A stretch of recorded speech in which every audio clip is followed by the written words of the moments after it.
Catherine Herzberg et j'ai passé 4 mois à la prison de Fresnes pour faire un livre sur la réalité de la folie en prison. Voilà.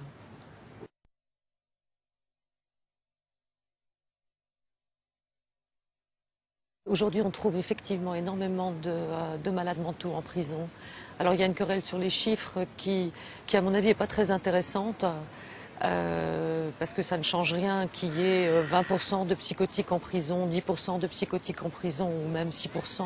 Ça ne change rien à la situation de la maladie mentale à l'intérieur des détenus malades mentaux à l'intérieur de la prison. Donc ça déborde effectivement sur la prison. Il y a toute une partie de la population des psychotiques qui avant allait à l'hôpital psychiatrique et qui aujourd'hui passent devant les tribunaux soit en comparution immédiate, soit aux assises en cas de crime avec des expertises psychiatriques et qui dans les deux cas ne sont plus envoyés à l'hôpital psychiatrique. En comparution immédiate, on n'a pas le temps de s'en rendre compte et ils sont envoyés en prison. Et en ce qui concerne les assises, donc les crimes, les experts psychiatres ont, pour rester poli, énormément de réticence aujourd'hui à déclarer une irresponsabilité pénale pour cause de maladie mentale.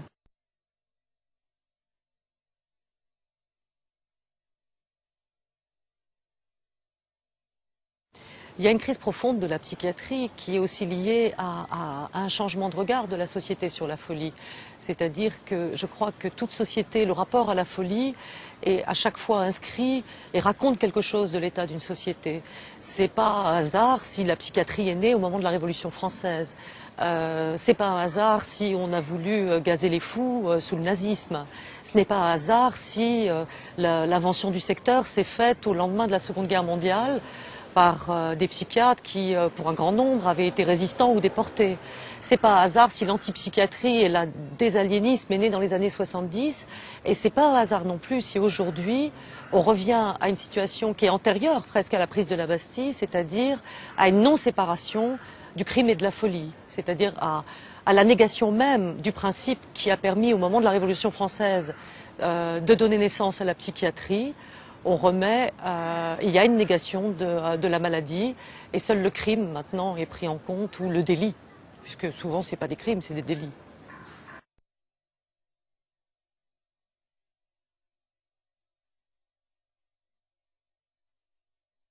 D'abord, c'est vrai que les hôpitaux psychiatriques ont énormément de mal à contenir aujourd'hui les gens violents. Et une grande partie des équipes médicales ne veulent plus avoir affaire avec la violence. Et d'ailleurs, n'hésitent pas à porter plainte contre leurs propres patients quand ils passent à l'acte, quand ils sont trop violents. Et certains, on voit arriver en prison des gens qui viennent directement de l'hôpital psychiatrique avec des équipes soignantes à l'hôpital qui ont porté plainte contre leurs propres patients, qui arrivent en prison.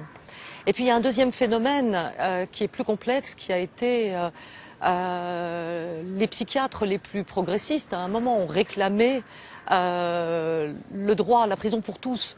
C'est-à-dire qu'on reconnaissait l'individu dans le malade mental et c'était une, comment dirais-je, une logique presque... il y avait la nécessité de confronter le malade mental avec la loi et ils ont réclamé la prison pour les malades mentaux. Ce double phénomène a conduit à ce qui se passe aujourd'hui et qui est aggravé évidemment par une représentation de la folie qui est simplement vue sous l'angle de la dangerosité et non plus de la fragilité, non plus d'une expérience proprement existentielle, humaine, commune à tous les hommes, mais qui est vue sous l'angle maintenant d'un problème de police presque, un problème de police à gérer. La folie qui était la part commune de tous les hommes est devenue quelque chose dont la société et les médias, les politiques et une partie de la communauté soignante parlent comme quelque chose dont il faut se prémunir, de dangereux.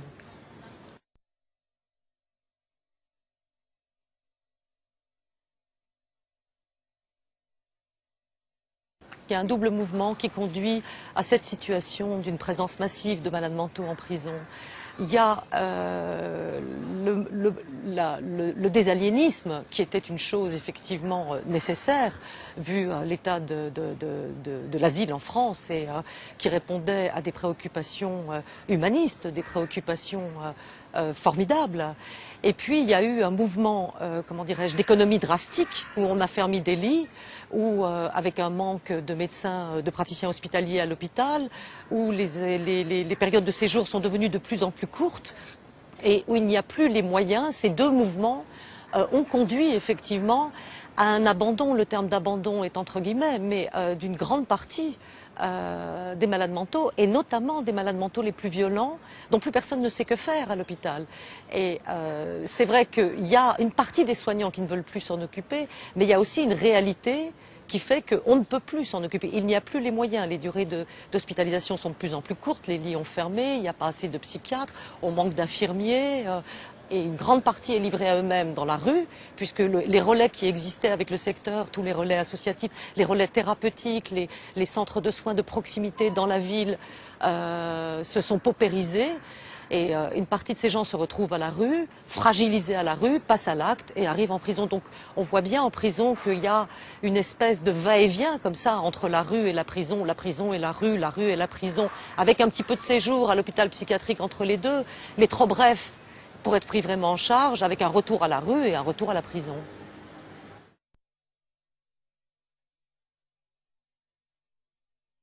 C'est un double choc d'arriver en prison. D'abord, arriver en prison, c'est un événement bouleversant. D'arriver dans un lieu clos où on enferme des hommes, où on extrait des hommes de la société pour les enfermer. Quand on rentre dans un hôpital psychiatrique, c'est aussi bouleversant. Et quand on arrive en prison pour y suivre les détenus psychotiques, on est doublement bouleversé. C'est un très gros choc. Parce que on réalise quand même très très vite que la place de ces hommes qui sont dans un état souvent d'insécurité psychique permanente, n'est pas en prison, qui est un lieu d'insécurité psychique épouvantable, même pour les gens qui ne souffrent pas de problèmes mentaux. Il y avait un psychiatre de Fleury-Mérogis qui avait eu un jour cette phrase assez belle, je trouve. Il disait la société met assez fou en prison et la prison rend fou. Je crois que c'est assez juste. Alors moi, je me suis plus particulièrement, j'ai particulièrement suivi les gens qui étaient déjà psychotiques avant d'arriver en prison. Mais la prison, c'est un lieu de très grande inquiétude, avec un bruit absolument permanent, une promiscuité, une odeur, une violence, un arbitraire, des règles à respecter permanentes que les gens qui souffrent de problèmes psychiatriques ne peuvent pas respecter. Donc on assiste en prison, par exemple, on voit bien que les psychotiques arrivent très souvent au mitard. Et d'ailleurs, le directeur adjoint de la prison de Fresnes qui s'occupait du mitard me disait que sur 10 détenus qui sont envoyés au mitard, 7 souffrent de troubles psychiatriques évidents. Et on assiste au mitard à des scènes proprement moyenâgeuses, indignes d'une société moderne et ce n'est pas la faute de l'administration pénitentiaire, hein, encore une fois. D'ailleurs, les surveillants du mitard sont eux-mêmes souvent très choqués de ce qu'ils y voient.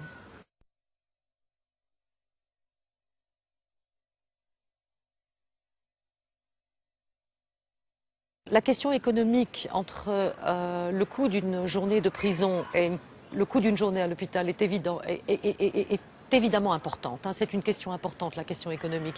Mais je ne crois pas qu'on puisse expliquer la présence des malades mentaux en prison exclusivement par la logique budgétaire. Je crois que beaucoup plus fondamentalement, nous sommes rentrés dans une société où le lien social s'est terriblement fragilisé. Et dans une société où le lien social s'est terriblement fragilisé, pour se rassurer, on désigne tour à tour différentes figures de bouc émissaire. Alors le bouc émissaire, il y a les jeunes, là comme ça, cette espèce d'entité qu'on appelle les jeunes qui deviennent des boucs émissaires, les étrangers deviennent des boucs émissaires, et les malades mentaux deviennent des figures exemplaires du mal dans la société contemporaine. Et d'ailleurs, si on écoute un petit peu les émissions, en particulier dans les médias, les émissions à la télévision, il n'y a jamais une émission sur la maladie mentale sans que le terme dangerosité ne soit immédiatement accolé à la question de la maladie mentale. Donc là où la maladie mentale était considérée avant comme le soin qu'on devait aux plus vulnérables parmi nous, les hommes les plus fragiles, les plus vulnérables, les plus inquiets, ceux qui meurent le plus tôt, qui se suicident le plus, qui sont le plus affolés par l'ensemble de la société, au lieu d'avoir ce discours maintenant sur la maladie mentale, qu'est-ce qu'une société doit faire des plus vulnérables parmi elles, c'est-à-dire les plus vulnérables d'entre les hommes, ces plus vulnérables sont devenus les plus dangereux dont il faut se défier. Je crois fondamentalement, plus que la raison budgétaire, c'est la raison qui conduit de très nombreux malades mentaux en prison.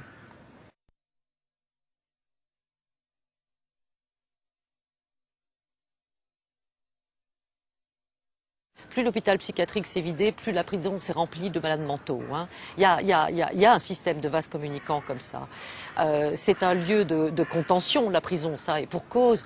Donc au moins, on peut se dire que la question est réglée derrière les murs et qu'en plus, elle ne nous concerne plus vraiment parce qu'il se passe derrière les murs, de toute façon, comme plus personne ne le voit, tout le monde s'en fout peu ou prou. Hein. En dehors de quelques personnes encore agitées par des questions éthiques, on s'en fout à peu près. Et il y a, je dirais même plus loin, c'est qu'il y a eu une prise de conscience extrêmement tardive et très minoritaire chez la part dans la communauté des soignants même, pour ces hommes qui ont été envoyés derrière les murs. C'est la part maudite de la psychiatrie. Pour cela, on ne peut plus rien. Donc il faut défendre ce qui reste. Mais ceux-là, au fond, ils sont pris en charge derrière les murs. Mais je vais vous raconter une anecdote qui est révélatrice et qui m'a beaucoup frappée quand j'étais en prison.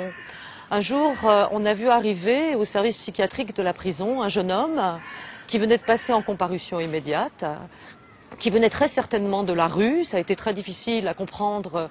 Il dit qu'il avait un logement, mais on n'a jamais retrouvé de la trace de son logement, donc il venait très certainement de la rue. Il est passé en comparution immédiate pour une affaire de vol très banale.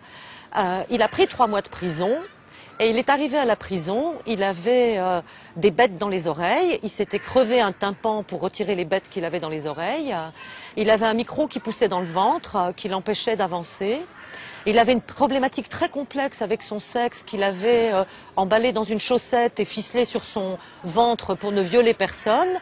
Cet homme est arrivé en prison alors qu'il venait de passer devant des juges qui n'avaient rien vu de son délire. Donc ce délire était déjà présent évidemment au tribunal, mais personne n'en a rien vu. Donc il arrive en prison, il est pris en charge immédiatement par l'équipe psychiatrique. Et ce qu'on s'est tous dit, c'est que le dernier lieu qui restait dans la société pour que cet homme soit pris en charge, c'était la prison. Et ça, c'est une interrogation politique majeure sur l'état d'une société quand on en arrive à se dire que le dernier lieu où certaines personnes trouvent des soins, c'est la prison. Je disais le dernier lieu où une personne trouve des soins, mais ma formulation n'est pas tout à fait juste en fait. C'est le dernier lieu où quelqu'un va prendre soin de vous. Au-delà de vous donner des soins, au-delà de vous prodiguer des soins thérapeutiques, qui généralement sont effectivement en prison des cocktails de médicaments. Hein. On peut difficilement faire autre chose. Il n'y a pas assez les équipes soignantes, il y a un manque patent de personnel soignant en détention. Donc on n'entame pas des psychothérapies très suivies, d'autant qu'on peut être muté d'une prison à l'autre, il y a des transferts, donc il y a des ruptures de liens thérapeutiques permanents. Mais au-delà des soins thérapeutiques qui sont donnés, c'est le dernier lieu où certaines personnes trouvent des gens qui vont prendre soin d'eux.